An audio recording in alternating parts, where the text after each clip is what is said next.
ବଡ଼ ମଜାର କଥା, ବଡ଼ ଲକ୍ଷ୍ୟ ଗୁଡ଼ିକ ପାଇବା ପାଇଁ ଦୁଇଟି ବିଷୟ ଉପରେ ନିହାତି ଗୁରୁତ୍ୱପୂର୍ଣ୍ଣ ଦେଇଥାଏ। ପ୍ରଥମ ହେଉଛି ଅଭ୍ୟାସ ଏବଂ ଦ୍ୱିତୀୟଟି ହେଉଛି ଅନୁଶାସନ। ଅଭ୍ୟାସ ଏବଂ ଅନୁଶାସନ ଆରମ୍ଭରୁ ହିଁ କରିବାକୁ ପଡ଼ିଥାଏ, କିନ୍ତୁ ବହୁତ ଲୋକମାନେ ଶାସନ ଭିତରେ ରହିବାକୁ ଚେଷ୍ଟା କରନ୍ତି ନାହିଁ।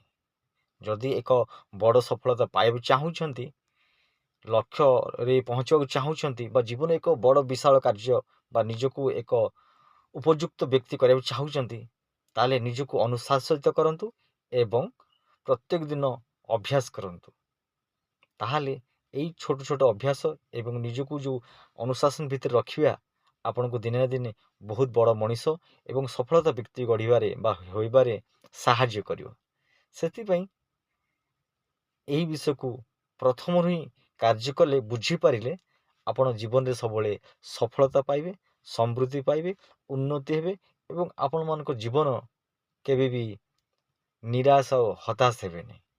ଆପଣମାନଙ୍କୁ ଗୋଟିଏ ଅନୁରୋଧ, ହତାଶ ହୁଅନ୍ତୁନି, ଲାଇକ୍ କରନ୍ତୁ, ସେୟାର କରନ୍ତୁ, ସବସ୍କ୍ରାଇବ୍ କରନ୍ତୁ, ଫଲୋ ବଟନ୍ ଥିଲେ ଫଲୋ ବି କରନ୍ତୁ। Thank you so much.